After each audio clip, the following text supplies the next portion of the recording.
The sun had barely risen over the quiet city when the emergency room doors pushed open again and again, welcoming worried faces, tired nurses, and the faint smell of antiseptic. It was supposed to be an ordinary morning, but destiny had decided to write a different script that day. Outside the hospital, a little girl named Sophie, no more than 6, stood clinging to a worn stuffed bunny, her cheeks wet and red from crying. Her tiny voice trembled as she tried to explain to security what her exhausted mother had already attempted, but the men in black suits at the hospital entrance would not listen. They stood like walls of stone, refusing entry to Sophie's mother, Maria, who desperately needed to see her own father, lying inside with tubes and monitors fighting for his life. The problem? Those men in black suits weren't regular security, they were private guards hired by a wealthy politician who had taken over the VIP wing, blocking ordinary people like Maria. She begged, pleaded, even showed her ID, but they didn't care. "My daughter, my father, please, let us through," Maria whispered with breaking hope. "Rules," one guard muttered. "VIP only today. Come back tomorrow." Tomorrow? Tomorrow might be too late. Sophie tugged her mother's sleeve, her lip shaking before she burst into loud sobs. "They won't let my mommy see Grandpa. He's going to die. Please." People around watched, some shook heads, but no one dared to confront the guards. Fear makes ordinary men silent. But fate had ears that morning, loud, roaring ears. Because down the road, the rumble of engines began, deep, thunder-like roars that made the ground tremble.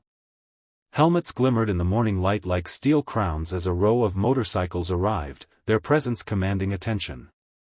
Leather jackets, steel boots, patches that read, "Guardian Riders, we protect our own." The leader, a towering man with kind eyes and a long gray beard named Wolf, stepped off his bike and noticed the crying child. He knelt beside her, wiping her tears gently with rough biker gloves. "Little one, who made you cry?" he asked softly. Sophie sniffed, pointing at the guards. They won't let my mommy see Grandpa, he's very sick." The bikers exchanged glances, and Wolf's stare hardened like steel kissed by fire. "No one keeps a family from their loved ones," he rumbled. Wolf walked toward the guards, not with violence but with the confidence of a man who protects the weak. The guards stood nervous. Power respects power. "This mother goes in," Wolf said calmly. "Hospital doesn't belong to politicians. It belongs to the people who bleed, cry, and pray in it." "Sir, we have orders, and I have brothers," Wolf said as the other bikers lined beside him like a wall of justice. Crowds began whispering, phones recording, hope filling the air. "Rules are rules," the guard repeated, but his voice shook. Wolf leaned in, not threatening, but full of authority powered by righteousness. "Rules don't supersede humanity." The hospital chief, drawn by the noise, came rushing out, startled at the sight. Wolf explained the situation, firm but respectful. "Let her see her father. Don't make us escalate. We don't fight to harm, we fight to protect hearts." The chief looked at Maria, trembling, exhausted, desperate. Then he nodded. "Let them in." Sophie jumped and hugged Wolf's leg. Maria's knees gave way with relief, tears pouring like rain after a long drought. The doors opened. Order didn't win that day. Compassion did. But fate had only begun its test, because inside, a secret waited, and danger was not yet done. The hospital corridor smelled of hope and fear all tangled in sterile air. Maria rushed to her father's side, gripping his frail hand as machines beeped steadily. She whispered prayers, her tears falling like tiny diamonds onto sheets white as snow. Sophie climbed onto the bed, kissed her grandfather's cold fingers, and whispered, "Grandpa, we're here now, don't go yet." Outside the room, Wolf and his brothers waited in silent respect, arms crossed, forming a shield. But the political entourage noticed, and they were not happy. Soon, a group of 10 stern men approached, led by a wealthy, intimidating figure who didn't like being challenged. "Who do you people think you are?" he demanded. Wolf didn't raise his voice.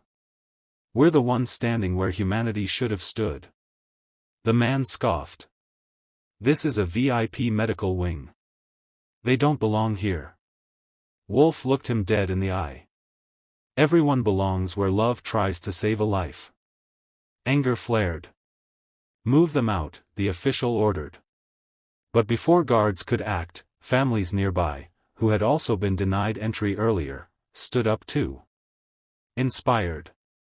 Backed by courage they borrowed from leather-clad angels. "They stay," one father said. "They helped us when you wouldn't," a mother added. Ordinary people, finding their voice. The official realized he was now against the people, cameras filming, truth louder than wealth. He backed down, but not with grace. "This isn't over." Wolf smirked. "It never is. But decency wins longer than power." Hours passed. Doctors walked in with a gentle smile. Maria's father was stabilizing. He wasn't leaving yet. Not while love stood watch. Maria ran out, sobbing and laughing, hugging Wolf and each rider, her gratitude endless. "I don't have money to thank you," she cried. Wolf shook his head. "You already did, with your fight for your family. That's the greatest currency there is." Sophie handed Wolf her stuffed bunny. "For protecting Mommy." Wolf swallowed hard. "Even bikers have hearts." "Keep it, little warrior," he whispered. "And remember, when the world seems unfair, there are still people who'll stand for you." Engines roared again as they left, leaving behind echoes of courage and the scent of burnt rubber and hope. The hospital staff whispered, families cheered, and even the sky seemed brighter. Some heroes wear capes.